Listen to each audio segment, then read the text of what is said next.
Տիկին Գոմաշյան այսօր մեր ձևով ամփոփում է իր վերջին շրջանի գործունեությունը, կասեք ինչ հաջողություններ արդեն ունի գրանցած։ Ինչպես գիտեք, մեզ արդեն միացել է գրեթե 15,000 կամավոր եւ այդ թիվը իրականում ավելի մեծ է, քանի որ միանում են շատ մարզերից։ Մենք ամեն շաբաթվա մեջ մի քանի անգամ ունենում ենք նաև մարզական այցեր, որտեղ տեսնում ենք մեր մարզերում բնակվող ժողովրդի ակտիվությունը։ Իհարկե կարևոր է ընդգծել նաև երիտասարդների ներգրավվածությունը մեր շարժման մեջ։ Մենք ունենք բազմաթիվ ծրագրեր, որոնք որ իր մեջ ներառում են տաղանդավոր երիտասարդների աջակցություն, կարևոր ենք համարում, որպեսզի տաղանդների կողքին մարդիկ լինեն իրենց ուղու ամենասկզբից,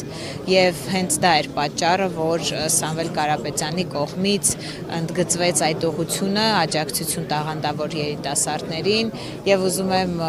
վստահությամբ եւ մեծ պատվով նշել, որ այս 6 ամիսների ընթացքում հարյուրավոր երիտասարդների աջակցություն է ցուցաբերվել, որպեսզի իրենք բարձր ներկայացնեն Հայաստանի Հանրապետության անունը տարբեր միջազգային հարթակներին։ Սա նոր ուղղություն չէ մեզ համար, պարոն Կարապետյանը 30 տարից ավել է միշտ բարձր ուշադրության ներքո է պահում երիտասարդներին Հայաստանի Հանրապետության, կլինեն ուսանողներ, դպրոցականներ, իր բարեգործական ծրագրերի շրջանակներում եւ մենք շարունակելու ենք իր գործը, շարունակելու ենք մեր ձևով եւ աջակից ենք լինելու յուրաքանչյուր Հայաստանում բնակվող տաղանդավոր հային, որպեսզի իրենք չլքեն հայրենիքը, այլ իրենց պոտենցիալը օգտագործեն ներքրի ներսում։ Շատ լավ, Տիկին Գոմաշյան, նաև ասացիք, որ մարզային այցերին դուք եւս ներկա եք միշտ լինում, հատկապես ինչ խնդիրներ կա, որոնք բարձրաձայնում են ու լուծման տեսլականը ինչպիսին է մեր ձևով շարժման։ Իհարկե առաջնահերթ խնդիրը, որ գործազրկությունը մեր երկրում շատ բարձր նշաձող ունի, ընդ որում համ երիտասարդների, համ թոշակառուների, համ միջին տարիքի մարդիկ պարզապես աշխատանք չունեն։ Սա պարզապես խնդիր չի, իհարկե մենք մեր շարժման շրջանակներում իրականացրել ենք եւ process-ի մեջ են որոշ քայլեր, որոնք նպաստելու են նոր աշխատատեղերի ստեղծմանը։ Եթե խոսում ենք գյուղական մեր այցերի մասին, իհարկե մեր գյուղական համայնքներում ապրող գործընկերները եւ հայրենակիցները նշում են որպես համար մեկ խնդիր նաև մթերման հարցը, քանի որ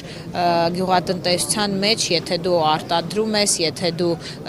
աճեցնում ես այդ մթերքը եւ այլն, բայց սպառման շուկա չունես, դա նույնն է, ինչ որ ընդհանրապես չաճեցնես։ Մենք ունենք շատ մեծ ծրագիր, որը նաև մեր գյուղատնտեսությանը նպաստող զարգացման ծրագրի մեջ է, որտեղ որ պիտի ստեղծվեն մեծ մթերման կայաններ։ Իհարկե նաև երիտասարդները եւ ընդհանրապես դպրոցական շրջանակներում նշում են զբաղվածության հարցը, որ երիտասարդները նույնիսկ սպորտային դահլիճներ չունեն, ժամանցի վայրեր չունեն, իսկ որտեղ որ կան այդ վայրերը, իրենք զրկված են ջեռուցումից կամ պատշաճ, այսպես ասած, կարևոր կետերից, որոնք որ պարտադիր են իրենց երիտասարդությունն ու մանկությունը ապահովելու համար։ Բազմաթիվ են խնդիրները։ Եվ ամեն խնդիր ունենալու է մեր ուշադրությունը եւ բոլորով միասին անցնելու ենք այդ բոլոր խնդիրների լուծման վրայով եւ տալու ենք մեր լուծումները մեր ձևով։ Շնորհակալություն։